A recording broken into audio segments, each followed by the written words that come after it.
Mid day মিলের পরিবর্তে বিদ্যালয়ের পড়ুয়াদের শুকনো মুড়ি ও চানাচুর দেওয়া হয়েছিল ঝাড়গ্রাম শহরের ঘোড়াধরা এলাকার নিউ টাউনশিপ প্রাথমিক বিদ্যালয়। কারণ বিদ্যালয়ের পানীয় জলের পাম্পটি খারাপ হয়ে পড়ে রয়েছে 9 মাসেরও বেশি সময় ধরে। মিড ডে মিল রান্নার জন্য বিদ্যালয় থেকে প্রায় 300 মিটার দূর থেকে জল বয়ে নিয়ে এসে রান্না করা অসম্ভব, যার কারণে বিদ্যালয়ের রান্না বন্ধ রেখে পড়ুয়াদের মুড়ি ও চানাচুর দেওয়া হয়। এই খবর লোকাল 18 বাংলায় প্রকাশিত হওয়ার কয়েক ঘন্টার মধ্যেই ঝাড়গ্রাম পৌরসভার পক্ষ থেকে মিড ডে মিল রান্নার জন্য জলের ট্যাঙ্ক দেওয়া হয় বিদ্যালয়ে। পৌরসভার ট্যাঙ্ক পাঠানোর কিছুক্ষণ পরেই বিদ্যালয়ের পানীয় জলের পাম্প সারাই করার জন্য বিদ্যালয়ে হাজির হয় ঝাড়গ্রাম পৌরসভার পাইপলাইনের কর্মীরা।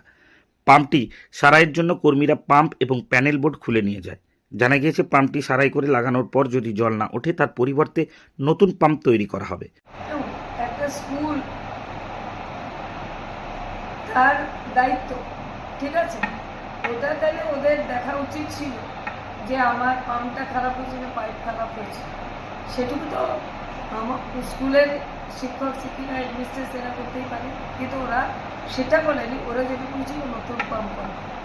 ওই স্কুলের অ্যাডমিনিস্ট্রেশন যদি আমাদের বলতো যে আমাদের জলের প্রবলেম মিড ডে মিল হচ্ছে না, আপনি একটা ট্যাঙ্কের ব্যবস্থা করে দিন, অবশ্যই করে দিতেন। তাহলে বলতে পারতো যে আপনার যতদিন না পাম্পটা সারানো হচ্ছে তাহলে ততদিন আমরা জল দিলাম। কালকে যখন এরকম হলো স্যারকেও বললাম, স্যারটা বলেছিল, স্যার বললেন কী হচ্ছে কী ব্যাপার।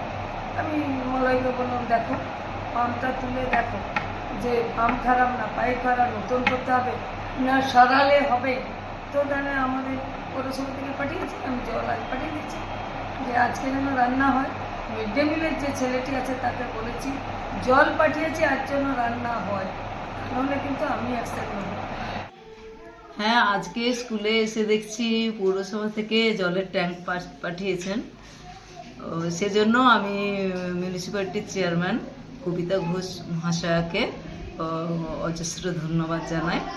আর ওনার সাহায্যার্থে আজকে আমরা মিড ডে মিলটাও রান্না করতে পারছি। তো এবং পৌরসভা থেকে আবার একজন এসছিল, তো পাম্পের মিস্ত্রিও দেখে গেছেন এবং পাম্প সব টেস্ট করে গেছেন।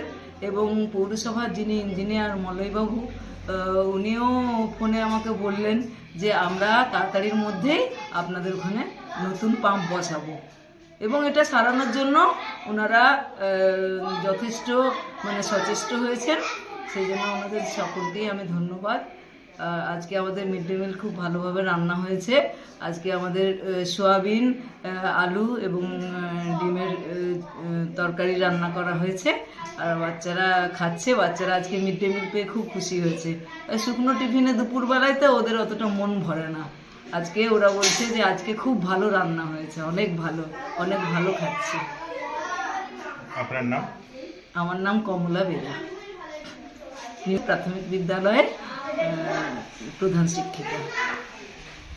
অন্যদিকে বিদ্যালয়ের স্বসহায়ক দলের মহিলারা অন্য দিনের মতোই বিদ্যালয়ে আসেন, আর এসেই দেখে বিদ্যালয়ের সামনে দাঁড়িয়ে আছে পৌরসভার পানীয় জলের ট্যাঙ্ক, যা দেখে তাদের আনন্দে মন ভরে ওঠে। এরপর তারা খুশি মনে বিদ্যালয়ের মিড ডে মিল রান্না করেন। রান্নায় ছিল ভাত, ডিম, সয়াবিন, আলু দিয়ে একটি তরকারি। বিদ্যালয়ে মিড ডে মিল রান্না হওয়ার বিদ্যালয়ের পড়ুয়ারা খুশি। এখন থেকে আর 300 মিটার দূরে যেতে হবে না জল পান করতে বা খাওয়ার পর বাসনপত্র ধুতে। জানা গিয়েছে বিদ্যালয়ের পাম্পটি যতদিন না সারাই হচ্ছে বা নতুন পাম্প লাগানো হচ্ছে ততদিন পর্যন্ত পৌরসভা বিদ্যালয়ের পানীয় জলের ট্যাঙ্ক দেবে। প্রায় 9 মাসেরও বেশি সময় পর বিদ্যালয়ের পানীয় জলের সমস্যার সমাধানের পর খুশি বিদ্যালয়ের প্রধান শিক্ষিকা থেকে শুরু করে বাকি শিক্ষিকারা সহ বিদ্যালয়ের পড়ুয়ারা। ঝাড়গ্রাম থেকে বুদ্ধদেব বেরার রিপোর্ট, লোকাল 18 বাংলা।